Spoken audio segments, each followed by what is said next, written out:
I tee it up and take a swing and then splash. Can I get another mulligan? Get up, get up, get up, get up, get up and get down, get down. Hurry, hurry, hurry, hurry, hurry, hurry, hurry, slow down, slow down. Don't hit the tree, don't hit the tree, please hit the tree. There must be something wrong.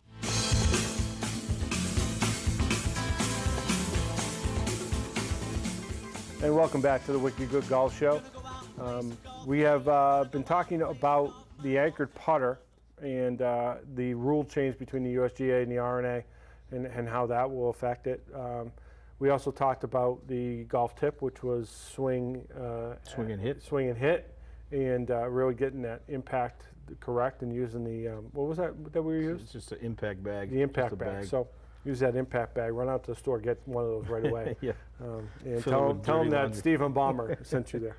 No, but one of the things that we've always talked about and we continue to talk about, and maybe something that I don't know how to fix. I really don't. And if I did, I'd probably make an awful lot of money because I could go around and tell all the golf courses how to fix it.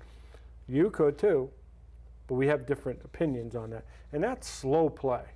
The idea of slow play, and I've been playing golf for an awful long time, and I get super frustrated when, I'm waiting on the tee box for a long period of time, waiting in the fairway threshold of pain and stuff like that. Very small threshold. No, of I'm pain. talking like an 18-hole round. What's the number? Were you like? If I'm doing it like 2 to 3 holes consecutively, I start to get really, really aggravated. You tee off at 8 o'clock. When do you expect to be finished? Now, because of the way, or what would you like say? What should an 18-hole round of golf? Oh, I'd be like to be in the clubhouse, having a nice cold one in lunch, by 12:30. So 4.5 hours. 4.5 hours. Yeah, that's I guess that's kind of reasonable. Yeah. I never got complaints when I was at 4.5 hours for customers. No. 5 hours, even sometimes if you're under 5 hours, you really don't get many complaints. It's the ones that go over 5, that's usually when you start hearing about it. Right. But I'm here to say that both of those are too long. 4.5? Yeah. 4.5. You're the guy who says, if you're not playing 9 holes in 2 hours, 4 hours for 18, then, there's something wrong with you. Is that right? Well, it's the players ultimately, although, the discussions we've had, course setup can have a lot to do with it. I agree. If the rough is too high, you can't find your ball. You hit one in the rough you can't find, that's obviously going to slow play. Your greens are fast and you got the pin on a slope. People are 3-putting, 4-putting. That's going to slow down play. So course setup has a lot to do with it. Maybe the tees are too far back that day. So all of that, when you're monitoring as a facility operator, slow play, all of those things you need to take a look at, every single one of them, because they're all related.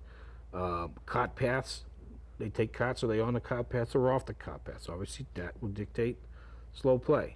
But ultimately, do you have a ranger? You have somebody out there monitoring the pace of play.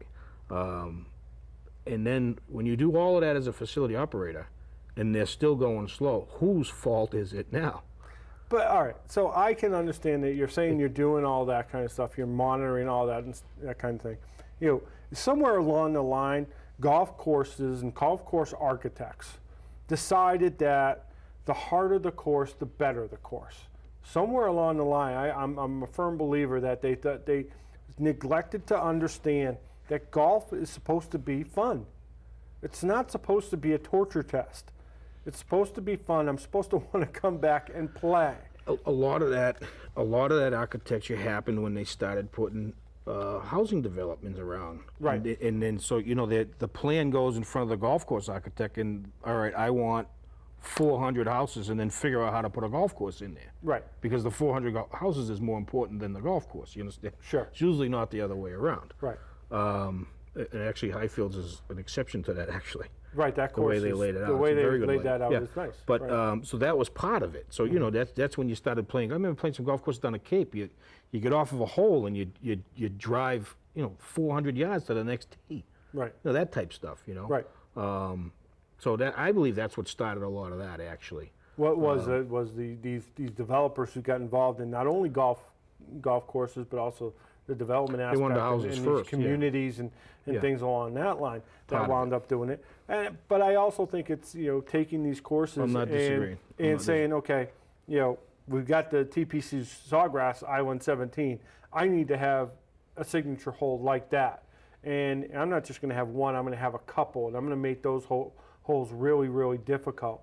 You know what? I don't have a problem with a nice, easy par 4 that's 350 yards. That's, doesn't have a lot of trouble anywhere along the line, and I can feel I can score on that. That's going to make me come back and play the game more than give the game up.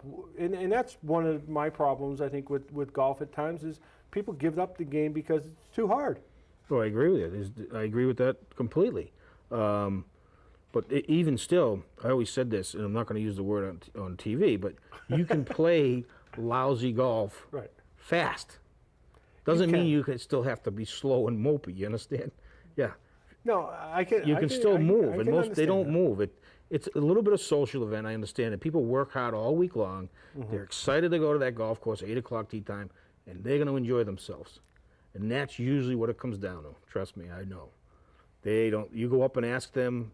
You can talk to some of the guys I hired for Rangers that had to go deal with a group that was slow playing. And, No offense to any Rangers they out get, there. They get.